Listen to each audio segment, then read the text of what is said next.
Lo que hay que tener en cuenta es que va a recibir el fallo un gobierno que está de salida y que muy probablemente prefiere endilgarle al gobierno entrante la responsabilidad y el costo político de decidir la ejecución del fallo.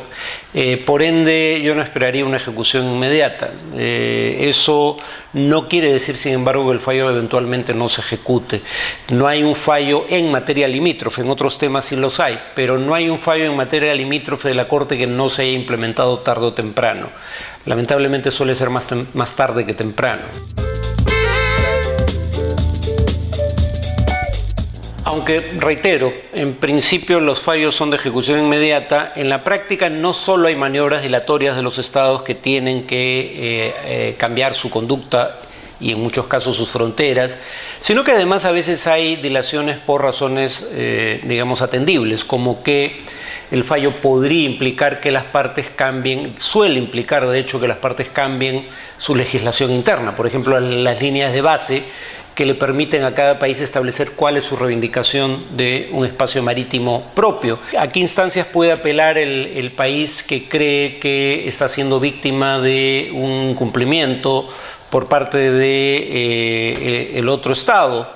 Pues primero a la propia Corte, como acaba de hacer Nicaragua en el fallo con Colombia, que Colombia no ha dicho que desacata, pero ha dicho que es inaplicable en ausencia de un tratado bilateral.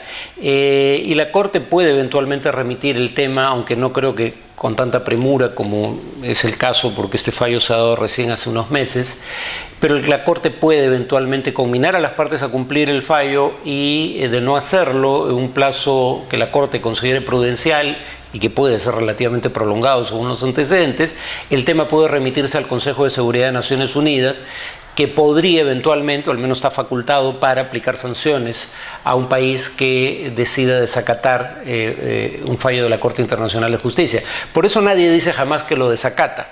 Puede salir con fórmulas imaginativas como la de Colombia, que no se atienen a derecho internacional, habría que aclararlo, pero no dicen explícitamente que lo desacata. Es evidente.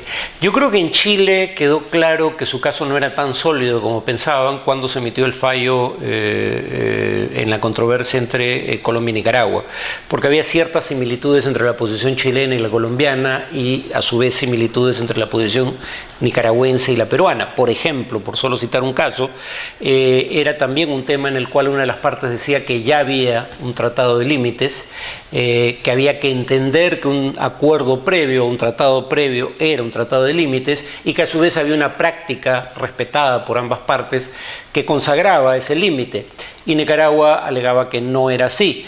Es más o menos lo mismo que hacen Chile y Perú. Chile alega que ya hay un tratado de límites y que las partes lo han respetado durante décadas. Perú alega que no hay un tratado de límites y que la actitud peruana, digamos, era simplemente prudente y aceptaba estos acuerdos previos como acuerdos interinos en tanto no hubiera una frontera definitiva. Sí, efectivamente en Chile hay un nerviosismo mayor al que hay aquí,